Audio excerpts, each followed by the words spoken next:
नमस्ते दोस्तों, आज जिस वक्त मैं वीडियो रिकॉर्ड कर रहा हूँ उस वक्त जो डेट है वो 9 अप्रैल 2025 है और आज के जो गोल्ड के प्राइसेस है 89,225 है। ये जो गोल्ड के प्राइसेस है दोस्तों 24 कैरेट 999 गोल्ड के प्राइसेस है और इसमें जो है 3% जीएसटी शामिल नहीं है। आप जब भी मार्केट में गोल्ड बाई करने के लिए जाएंगे तो आप लोगों को इसके ऊपर 3% जीएसटी और जो भी मेकिंग चार्जेस होंगे वो पेड करने होंगे। और दोस्तों आज के अगर इंटरनेशनल मार्केट की गोल्ड के प्राइसेस देखने जाए तो $3006 पर ट्राई ऑन्स जो है गोल्ड के प्राइसेस इंटरनेशनल मार्केट में चल रहे हैं। और दोस्तों आपने कभी ना कभी डी डॉलराइजेशन की बात सुनी होगी, तो ये डी डॉलराइजेशन क्या है और ये गोल्ड के साथ कैसे लिंक्ड अप है, ये आज की इस वीडियो में हम लोग समझने की कोशिश करेंगे। लेकिन उसके पहले अगर आप लोगों ने चैनल को सब्सक्राइब ना किया हो तो चैनल को प्लीज सब्सक्राइब कर लीजिए। तो देखिए दोस्तों, जो जर्मनी है उसके पास में 3,350 टन जो है उसके फॉरेन रिजर्व में गोल्ड है।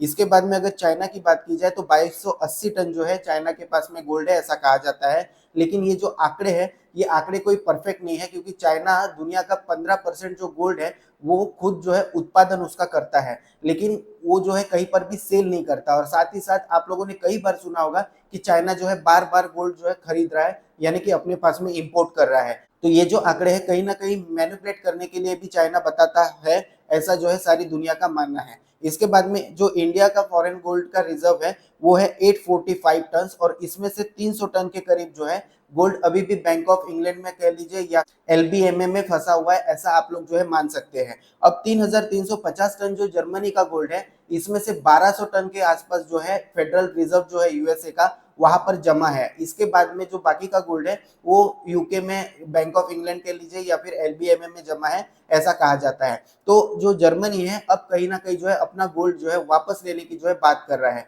अब ये जर्मनी ने गोल्ड वहां पर क्यों रखा है, तो वर्ल्ड वॉर के वक्त जब जो है जर्मनी दूसरे देशों के साथ में जो है युद्ध में मशगूल था, उस समय उसको ये डर था कि रशिया कभी भी उसके ऊपर हमला कर सकता है और ये जितना भी गोल्ड है वो लूट के लेकर जा सकता है। इसके लिए उस टाइम पर ये जो गोल्ड है जर्मनी ने अमेरिका और इंग्लैंड में रखा हुआ था। अब इसको जो है वापस लेने की बातें हो रही है। अब ये वापस लेने की बातें क्यों हो रही है, क्योंकि अमेरिका जो है अनप्रेडिक्टेबल आज की डेट में दुनिया भर में सब किसी को जो है दिख रहा है। दुनिया भर के देशों पे अमेरिका ने जो है रेसिप्रोकल टैरिफ लगा दिए हैं, एक नई ट्रेड वॉर की शुरुआत कर ली है, चाइना के ऊपर 102% टैरिफ लगा दिए हैं। तो कहीं ना कहीं सारे देश मिलकर जो है अपना जो गोल्ड है अपने पास में वापस मंगाना चाहते हैं। अब ये वापस मंगाने के पीछे सिर्फ ऐसा नहीं है कि गोल्ड वापस मंगा के अपने पास में रख लेंगे, इस गोल्ड को जो है कहीं ना कहीं डॉलर के अगेंस्ट में यूज करने की जो है तैयारी हो रही है। साल 2014 से लेकर अभी तक चाइना ने जो है लगातार गोल्ड जो है बाहरी देशों से अपने देश में जो है इंपोर्ट किया और इसका फायदा चाइना ने ये उठाया कि मान के चलिए चाइना को व्यापार करना है ईरान के साथ में, लेकिन ईरान के ऊपर तो सैंक्शन लगे हुए हैं, तो ईरान डॉलर में तो पेमेंट नहीं कर सकता। तो ईरान कहीं ना कहीं जो है अपनी करेंसी में जो है चाइना को पेमेंट देगा और चाइना जो है अपनी करेंसी जो है ईरान में इन्वेस्ट करेगा। अब मान के चले ईरान के पास में बहुत सारा जो है चाइनीज येन जमा हो गया, तो अब उसका क्या करेगा, अब वो लेकर जाएगा उसे शांघाई गोल्ड एक्सचेंज में और वहां से जो है चेंज करा लेगा गोल्ड के बदले में। यानी कि जो भी सरप्लस होगा युआन के साथ में जो है ईरान का, वो जो है गोल्ड के बदले में एक्सचेंज कर पाएगा। तो कुछ इस तरीके से जो है अब बिजनेस के मॉड्यूल्स जो है पूरी दुनिया में बनते हुए नजर आ रहे हैं। इसके पहले क्या होता था, एक देश दूसरे देश के साथ व्यापार करता था और बदले में डॉलर देता था, जिस देश के पास में डॉलर ज्यादा होता था वो अपने फॉरेन रिजर्व में उसको जो है जमा कर लेता था और कहता था कि हमारे पास में इतनी फॉरेन रिजर्व है। लेकिन अब जो है दोस्तों कहीं ना कहीं जो अमेरिका है जो बिजनेस में खलन डाल रहा है, कहीं ना कहीं ट्रेड वॉर की एक नई शुरुआत हो रही है। इसके बाद में जो है दुनिया भर पे टैरिफ्स लगा दे रहा है, जितने चाहे मनमाने टैरिफ्स लगा दे रहा है। इसके बाद में जब चाहे जिस भी देश पर चाहे सैंक्शंस लगा देता है, जैसे रशिया के ऊपर सैंक्शंस लगे, ईरान के ऊपर सैंक्शंस लगे और रशिया के केस में तो उसका जो फॉरेन रिजर्व है वो भी जब्त कर लिया गया। तो सारे देश कहीं ना कहीं डरे हुए हैं और इस डर की वजह से ये सैंक्शन टैरिफ वॉर और उसके बाद में जो है जो अभी बिजनेसेस ठीक से नहीं चल रहे हैं, इसकी वजह से सारे देश मिलकर एक नई करेंसी जो है बनाने की सोच रहे हैं। या फिर वो ये चाहते हैं कि हम जो है डॉलर को दरकिनार कर दें और एक नई करेंसी जो है हम लोग उपयोग में लाए लेन देन के लिए। अब ये जो करेंसी होगी ये कौन सी होगी, इसके लिए भी बहुत बड़ा करेंसी वॉर छिड़ेगा।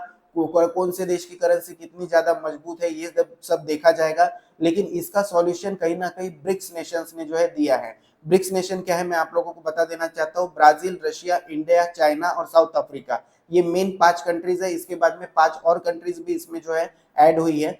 अब ये जो सारी कंट्रीज है ये मिलकर अपनी एक नई करेंसी बनाना चाहती है जिसको ब्रिक्स करेंसी कहा जा रहा है। इसके ऊपर भी जो है डोनाल्ड ट्रंप ने धमकी दे दी है कि आप लोगों ने ऐसा किया तो हम लोग आपके ऊपर और टैरिफ लगा देंगे। लेकिन इतने टैरिफ लगने के बाद में सारे देश मिलकर जो है कहीं ना कहीं जो एक नई करेंसी है वो बनाना चाहते हैं और उसको गोल्ड बैक करना चाहते हैं। क्योंकि दोस्तों अभी जो करेंसी मार्केट में है वो फिएट करेंसी है। साल 1971 के बाद में गोल्ड जो है बैकअप नहीं रहा है डॉलर से। जो डॉलर है वो पेट्रो डॉलर है। तो कहीं ना कहीं ये फिएट करेंसी इसको चेंज करके अब गोल्ड बैक करेंसी जो है बनाने की बात हो रही है। या फिर ऐसा भी हो सकता है कि सारे देश जो है अपनी खुद की करेंसी को गोल्ड बैक कर दे तो इसकी वजह से उनकी जो करेंसी है वो स्ट्रांग दिखे। तो दोस्तों ये है सारी कहानी डी डॉलराइजेशन की कि सारी दुनिया मिलकर जो है डॉलर को चेंज करके कोई दूसरी करेंसी जो है बनाना चाहती है।